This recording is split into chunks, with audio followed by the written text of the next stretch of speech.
அன்பே சிவம் மனமே குரு என்றுணர்த்திய குருவே போற்றி. எனக்குள் இறைவனை உணர வைத்த குருவே போற்றி.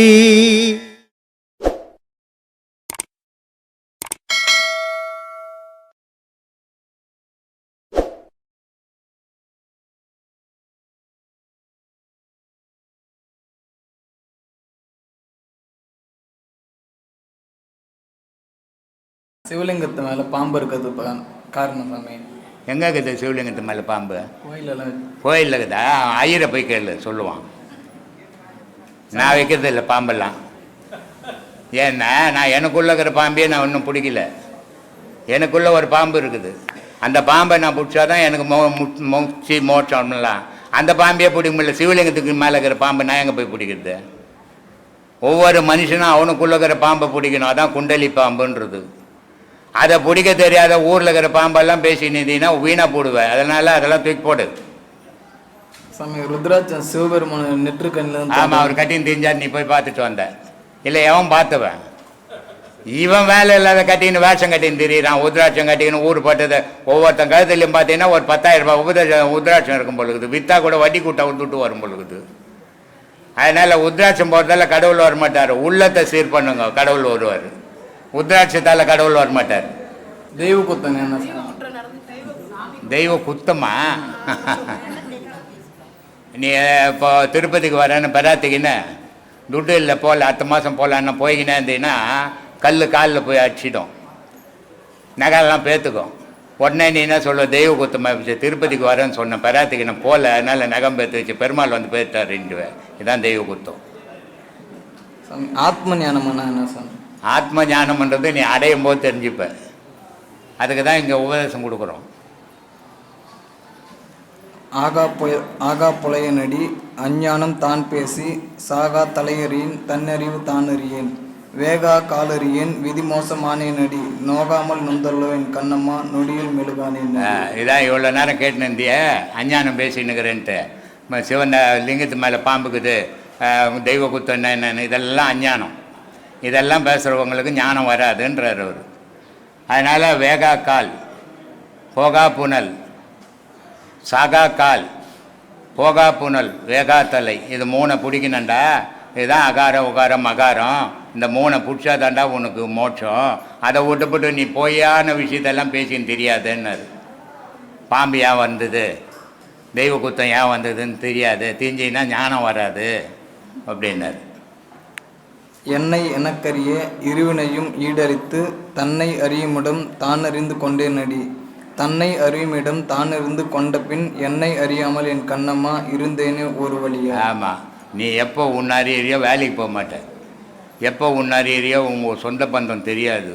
எப்போ உன்னறியறியோ ஊர் இது என் ஊர் இது என் ஊடுன்னு சொல்ல மாட்டேன். அப்போ உன்னை அறியிற நாள் எப்போ வருதோ அன்னைக்கு கடவுளோட சேருவேன்றார். ஆதாரம் ஆறினையும் 51 அட்சரமும் சூதான கோட்டையெல்லாம் சுட்டு தொலைத்தவர்கள் சூதன கோட்டையெல்லாம் சுட்டு விட நாளானால் பாதாள வத்துவெல்லாம் என் கண்ணம்மா பக்கத்தில் இருக்கா. பட்டினத்தார் பாடினார். அவர் சொத்து சோகமெல்லாம் தூக்கி போட்டுட்டு அரசனை விட கோடிக்கணக்கான பணம் இருந்த மகான் அவர். அவ்வளோ பெரிய பணக்காரன் எல்லாத்தையும் தூக்கி போட்டு கோவணம் கட்டின்னு ரோட்டுக்கு வந்துட்டார். அது மாதிரி என்றைக்கு வரையோ அன்னைக்கு இந்த சூதான கோட்டையெல்லாம் உடஞ்சிடும், சுட்டு அருந்து விழும். அதனால் நிஜத்தை நீ அறிவேன்றார். மூக்காய மாடுகளை முனங்கட்டு கோனே இனி மோசமில்லை நாசமில்லை முக்தியுங்காய் கோனே. ஆமாம், முக்கால நீ எப்போ அறியுது? முக்கால அறியணுன்னா நீ வேலை வெட்டிலாம் செய்ய முடியாது, வீடு வாசல்லாம் போக முடியாது. அப்படி இருந்தால் முக்கால் அறியலாம். முக்கால அறிந்தீன்னா உனக்கு பிற்கால பிறப்பு இல்லை. அதனால் அதை சொல்கிறார். இன்னொரு கேள்வி சாமி. இப்போ ராகு கேது நட்சத்திரம் ராசிகள் இதெல்லாம் இருக்குது. இது எல்லாமே ஒரு மனுஷனை தீர்மானிக்குதா இல்லை மனுஷன் அவன் வாழ்க்கையை அவனை தீர்மானிச்சு? எப்படி சாமி? நீ யார்கிட்ட போறியோ அதை பற்றி தீர்மானிப்பான். இப்போ டாக்டர் கிட்ட போகிற, ஐயா எனக்கு உடம்பு சரியில்லையா, டாக்டர் என்ன பண்ணார்? டக்கு டக்கு டக்கு டக்குன்னு எழுதி போய் இந்த ஸ்கேன்லாம் எடுத்துன்னு வா. அவர் உன்னை பார்க்கவே இல்லை, நீ தான் போய் உட்காந்து பேசிக்கிற. நீ தான் எனக்கு உடம்பு சரியில்லைன்னு சொல்கிற. அப்போ என்ன பண்ண சாமி? உன்னை தான் அவர் செக் பண்ணான். ஆனால் அவர் என்ன பண்ணுறாரு, எதிரில் உட்காந்து உன்னை செக் பண்ணாம எழுதி கொடுக்குறப்போ அங்கே போய் ஸ்கேன் எடுத்துருவான்றாரு. ஸ்கேன் எடுத்து வந்து கொடுக்குற, அப்போ உன்னை பார்க்கல, இப்போ பேப்பர் எடுத்து பார்க்குறாரு. ஓகே, இது கூடிக்குது, இது குறைஞ்சிக்குது, அப்போ உனக்கு கிரகம் சரியில்லை, இந்த கிரகத்துக்கு இந்த மாத்திரை போடு, இந்த மருந்து போடுன்னு எழுதி கொடுக்குற மாதிரி ஜோசியரை போய் பார்த்தனா அவருக்கு என்ன தெரியும் உன்னை பற்றி? பெற்றவங்களுக்கே புள்ளிய பற்றி யாருமே தெரியாதா? அவர் பாவம், அவர் எதை யாரா வருவாங்களா, அவரை கட்டிங் போடலாமான்னு அவர் உக்காந்துக்கிறாரு. அவருக்கு என்ன தெரியும் பாவம்? அவர் என்ன பண்ணார், உங்கள்கிட்ட டேட்டா பற்றி கேட்பார்.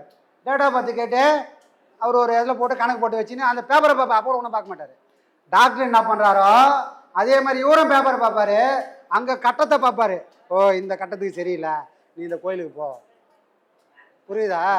ஒவ்வொருத்தரும் உன்னை யாருக்குமே யாரை பற்றியும் தெரியாது, எல்லாரும் பேப்பரை வச்சு தான் பேசிக்கிறாங்க. புரியுதா? போகிற இடத்துக்கு ஏற்ற மாதிரியே உனக்கு ரிசல்ட் வரும்.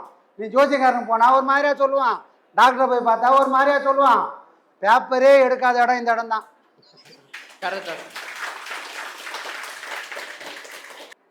அதான் சாமி, உடல் எது வச்சு இயங்குது? மூச்சா இல்லை எது வச்சு இயங்குது சாமி? நீ எதனா ஆராய்ச்சி பண்ணியா? செத்தவனுக்கும் சாகாதவங்களுக்கும் எது எது எந்த அடையாளம்? ஆன்மா, உயிர், மூச்சு. மூச்சு தான் அடையாளம். உயிராக இருக்கிறவங்களுக்கும் செத்தவங்களுக்கும் ஒரே ஒரு வித்தியாசம்தான், எல்லா பொருளும் எல்லாருக்கிட்டையுமே இருக்குது, ஆனால் மூச்சு இல்லை. அப்போ நீ யார்? எதுவாக இருக்கிற? மூச்சாக தான் சாமி இருக்கிற. ஏன் நீ மூச்சாகிறனா? மூச்சாக தான் உள்ளே வந்த.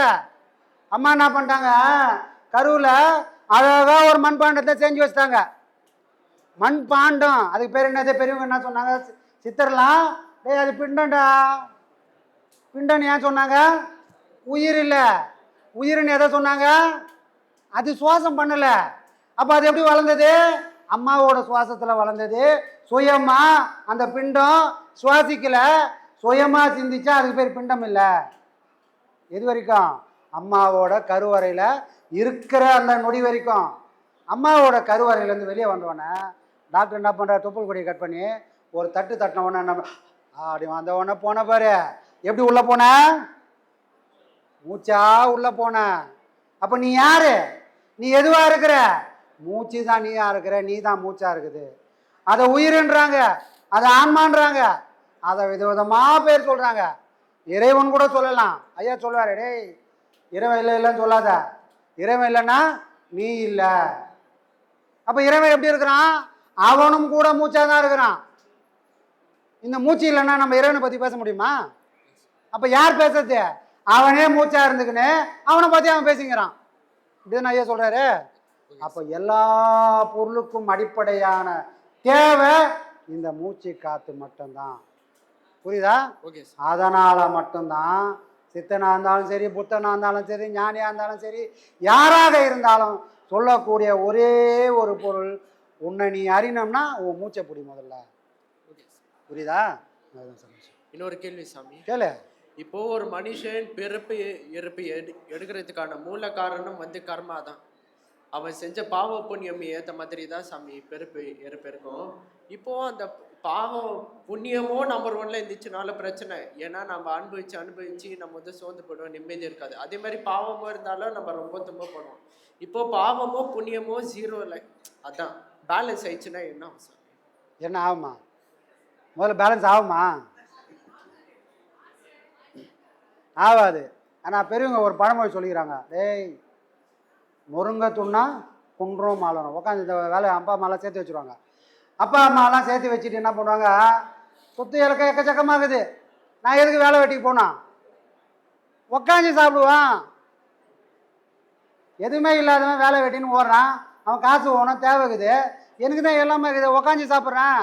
உக்காஞ்சி சாப்பிட்டா ஒரு மலையை கூட சாப்பிட்றலாம். இதுதான் பழமொழி சாமி. ஆனால் உண்மையான அர்த்தம் என்னன்னா, வேலை வெட்டி செய்யாமல் உக்காந்துருந்தா எவ்வளோ கோடி வச்சுருந்தாலும் காலி பண்ணுற மாதிரி, செயல் இல்லாமல் நீ உக்காந்துருந்தா உன் கர்மாவெல்லாம் காலி பண்ணிவிடுவடா. புரியுதா? அதுதான் சாமி. இந்த சும்மா உக்காந்துக்கிற கலை யாரால சொல்லிக் கொடுக்க முடியும்? ஏற்கனவே சும்மா உக்காந்துனால தான் சொல்ல முடியும். நாய் மாதிரி ஓடி நாய் மாதிரி மூச்சு வாங்கிக்கிறான் சொல்ல முடியுமா? ஆசையில் அழகிற மனுஷனால சொல்ல முடியுமா? இருக்கிறது போதாது எல்லாமே எனக்கு ஓணுன்னு சொல்ற மனுஷனால சொல்ல முடியுமா? எதுவுமே வேணாடான்னு தூக்கி போட்ட ஒரு மனுஷனால தான் எல்லாத்தையும் சொல்ல முடியும். புரியுதா? இறைவனால் தான் பண்றான், எல்லாத்தையும் அவன் தான் படைச்சான். எனக்கு சம்மந்தம் இல்லை நான் உக்காந்துக்கிற மாதிரி எல்லாத்தையும் படிச்சுட்டு எனக்கு சம்மந்தம் இல்லை அங்கே ஒருத்தர் உக்காந்துக்கிறாரு. ஆனா எதையுமே செய்யாதவன்லாம் எல்லாமே எனக்கு ஒண்ணுன்னு ஆடுறான். புரியுதா சொல்றது? இதுதான் சாமி மனுஷன். மனுஷனுக்கும் மகானுக்குமான வித்தியாசம் இதுதான். தன்னோட உழைப்பு இந்த உலகத்துக்கு பயன்படணும்.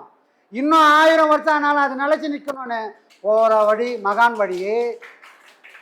என்னைக்கு யார் ஏமாறுவான், என்னைக்கு எங்க ஏமாறுவான்னு பார்த்து பார்த்து ஆட்டைய போறோம்னு நினைக்கிறவன் சராசரி மனுஷனை விட கீழ்நிலைக்கு போய் சேர்ந்துருவான்.